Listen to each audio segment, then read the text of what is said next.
Every major crash in American history carried the same warning signs, and today, all of them are backdash.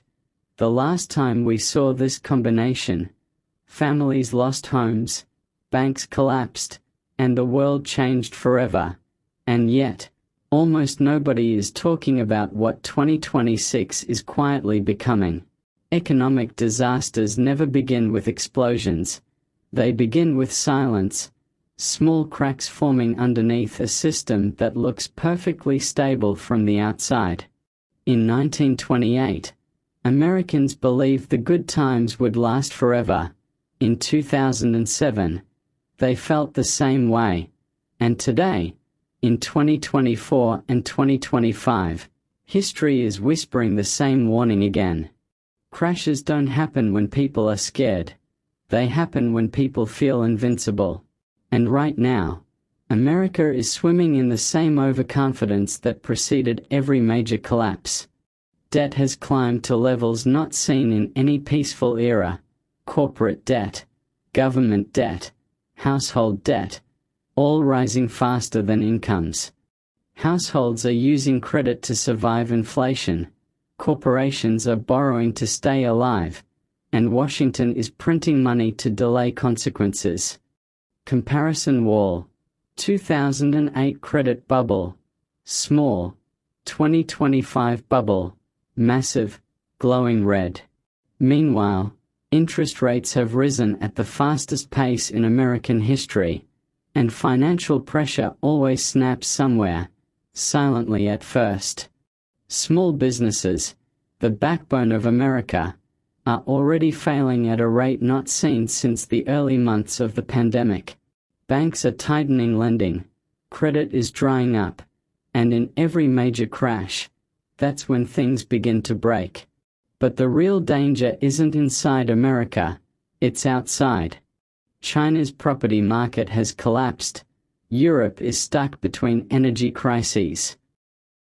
Japan is drowning in debt. Every major region is weakening at the same time. And when the world weakens together, global trade collapses together. America depends on global demand for tech, energy, manufacturing, and investment. If the world slows down, America slows down. And the data shows it's already happening. Exports falling, factory orders shrinking, bankruptcies rising. Yet the stock market keeps climbing, fueled not by strength, but by denial. This is the exact illusion that led to the Great Depression, optimism built on sand. And the closer we move to 2026, the more this illusion becomes dangerous. Because 2026 isn't just another year, it's when multiple financial deadlines collide at once. In history, crashes happen when systems become fragile, and then a spark appears. In Part 2, we look at the exact spark experts fear most. Every major collapse in American history began the same way, not with a disaster, but with a pressure point, a single weakness so deeply ignored, so dangerously underestimated, that when it finally breaks, the entire financial system trembles. In 1929, that pressure point was margin debt. In 2008, it was subprime mortgages. In 2026, economists fear the breaking point may be something much bigger, corporate debt on a scale America has never seen. For more than a decade, corporations borrowed money at near-zero interest, not to innovate, not to expand, but to survive. And now, those loans are coming due. Nearly $1.8 trillion in U.S. corporate loans will mature between 2025 and 2027, and this time, refinancing won't be cheap, it'll be devastating. When companies can't refinance, they don't gently fade away.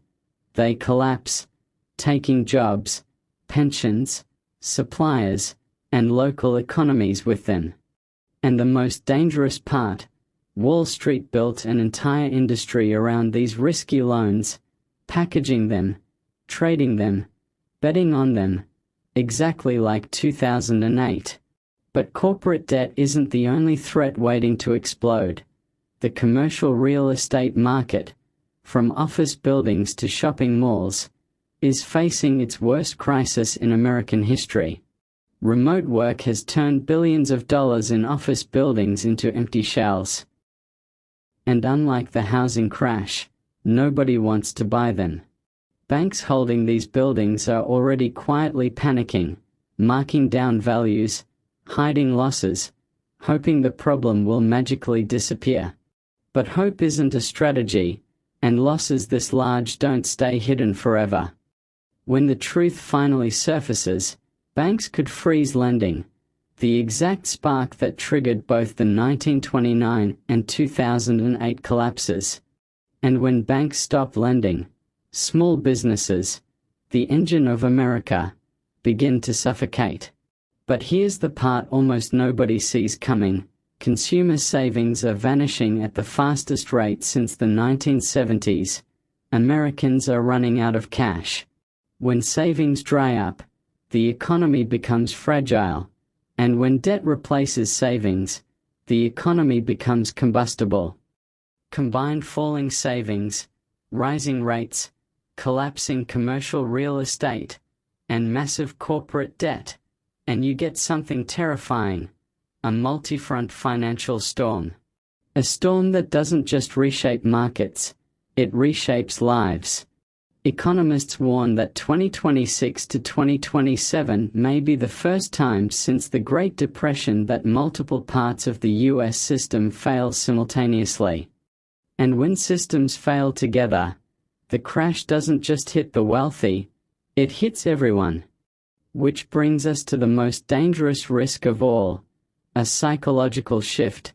The moment Americans stop believing the system is stable, that's when a crash becomes unstoppable. In Part 3, we uncover the final trigger, the event that could turn a recession into a full-scale depression, and what history says will happen next.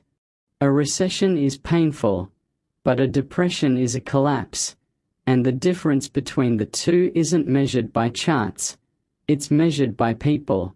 When fear replaces confidence, spending freezes, businesses shut down, and the entire machine of America begins to stall.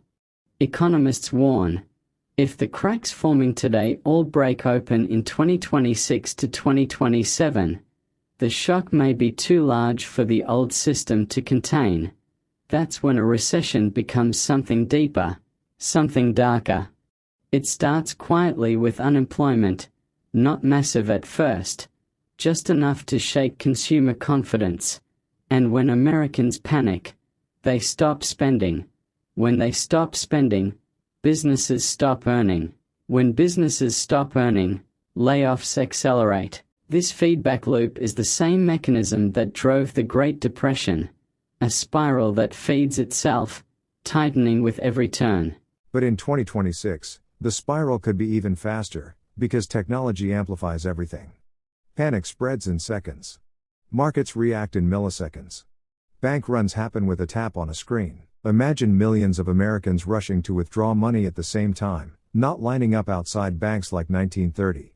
But draining accounts digitally in minutes, and once faith in the system cracks, even the strongest banks begin to wobble. This is where the Federal Reserve steps in, injecting money, lowering rates, trying to slow the fall.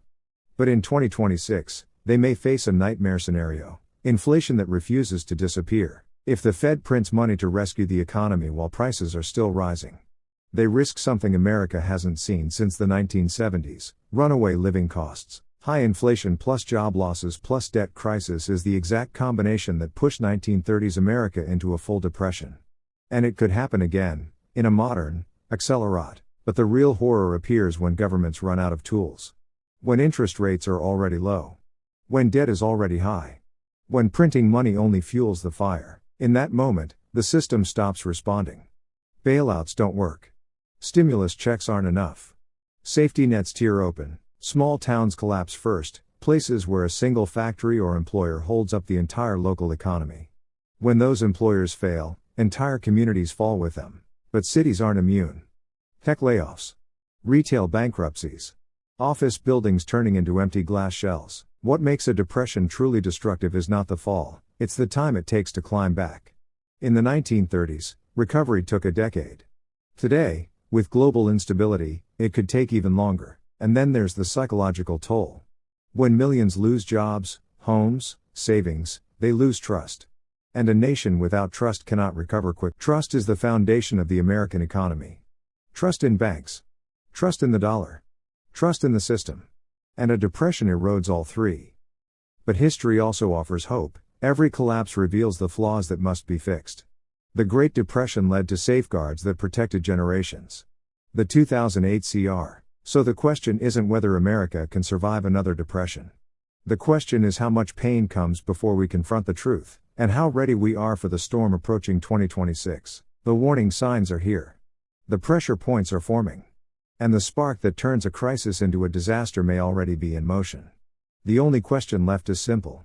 Will America listen this time?